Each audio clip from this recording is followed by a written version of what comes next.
Je suis vraiment désolée, Jasmine. On a dû vous amputer le bras. Non, mon bras me fait encore mal. Il me fait mal, je sais qu'il est encore là.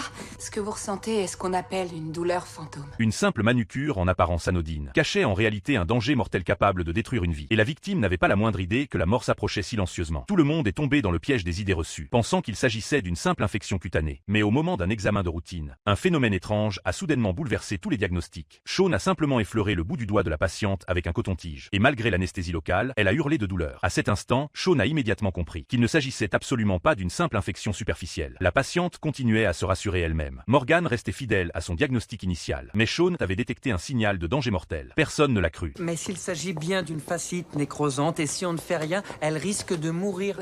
Oui, tu as raison. Mais si on se fie aux chiffres, aux statistiques, il y a que très peu de chances que ce soit une fasciite nécrosante. En revanche, si on lui fait une biopsie, on a toutes les chances de faire des dégâts. Shaun n'arrivait pas à convaincre Morgan, qui s'en tenait au protocole standard. L'impasse médicale était totale. Il a dû céder temporairement. Mais son inquiétude ne s'est jamais dissipée. Le pressentiment du danger ne cessait de grandir. Jusqu'au moment où Morgan a de nouveau nettoyé la plaie. La fièvre anormale et le gonflement s'aggravaient. Chaque signe confirmait silencieusement le pire des scénarios. Shaun a de nouveau demandé en urgence un test d'infection profonde. Le conflit entre les deux médecins a atteint son paroxysme. On doit absolument couper un petit morceau de son doigt pour être sûr qu'on n'aura pas à couper un plus gros Shaun, morceau. à t'entendre, on croirait que tu veux absolument l'amputer. Non, mais toi, à t'entendre, on dirait que tu ne veux absolument pas l'envisager. Effectivement. Mais d'un point de vue médical, ce n'est pas pertinent. Sa température est montée à 38,8. Elle a augmenté de plus d'1 degré pendant notre discussion. La température qui continuait de grimper a brisé tous les espoirs. La maladie avait déjà échappé à tout contrôle. Les deux médecins ont mis leurs différends de côté et lancé les tests en urgence. Mais il était déjà trop tard. L'infection mortelle s'est propagée partout. Face à cette situation désespérée, seul Shaun est resté parfaitement calme, stabilisant la situation pour mener les soins d'urgence. Les bactéries avaient déjà traversé les couches superficielles de la peau. Et il ne restait plus qu'une seule option cruelle, retirer chirurgicalement le foyer infectieux. L'opération d'urgence a commencé immédiatement. Quand la patiente s'est lentement réveillée, elle a été confrontée à une réalité assez cruelle pour tout détruire. Mais votre bras n'est plus là.